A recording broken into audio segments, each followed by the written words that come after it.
Hello guys, good morning. তোমরা কেমন আছো? আশা করি ভালো আছো। গাইজ দেখো, এটা আমাদের বাড়ির সামনের রাস্তা। এই রাস্তা দিয়ে তেমন কেউ হাঁটাচলা করে না, বা বলতে পারো তেমন একটা গাড়ি ঘোড়াও চলে না, কারণ এটা আমাদের পাড়ার ছোটোখাটো রাস্তা। আশেপাশের পাড়ার বা আমাদের প্রতিবেশীরাই ব্যবহার করে থাকে, কিন্তু আজকে আমাদের এই রাস্তাটা ব্যবহার করতে শুরু করে দিয়েছে জনগণ। আসলে কি হয়েছে, আমাদের সামনের মেন রোড আছে, সেই রোডে রাস্তা মেরামতের কাজ চলছে, তাই রাস্তাঘাট বন্ধ করে দেওয়া হয়েছে।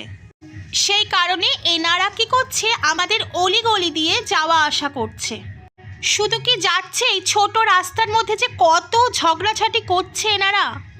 আসলে ব্যাপারটা হচ্ছে সাইড দেওয়া দেওয়ি নিয়ে। আর আমি ঘরের কাজকর্ম করছি আর সারাদিন ধরে এনাদের রগড় দেখে যাচ্ছি। প্রথমত আমার খুব ভালো লাগছে, আমাদের বাড়ির সামনে দিয়ে অনেক গাড়ি ঘোড়া যাচ্ছে। আর দ্বিতীয়ত নানান লোকের নানান ঝগড়া শুনে আমার এত হাসি পাচ্ছে, তাই ভাবলাম তোমাদের সঙ্গে চলো শেয়ার করি। আবার এটাও ভাবছি, যাদের রাস্তার সামনে বাড়ি তাদের কত কষ্ট হয় গাড়ির হর্নে।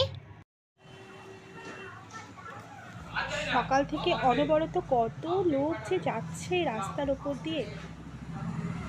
এই দেখো, দেখেছো? আরো আসছে, দেখো। এই দেখো, ইনি হলো মা চালা, আর এই মা চালার সঙ্গে সকলের ঝগড়া হচ্ছিল। আর দেখো, মা চালার সাইকেলটা পুরো পড়ে গেছে, আর সাথে মাছগুলো। এখন উনি ওনার মাছগুলো আর সাইকেলটাকে তোলার ব্যবস্থা করছে। আর গাইস, আমি ভিডিওগুলো এত কষ্ট করে বানাই, তোমরা কেন লাইক, কমেন্ট আর শেয়ার করছো না? আর সাথে সাবস্ক্রাইব করতে ভুলো না। আর তোমরা যদি আমার ভিডিওকে সাবস্ক্রাইব করে থাকো, তাহলে আমি তো আরও নিত্য নতুন ভিডিও নিয়ে আসতে পারি, বলো।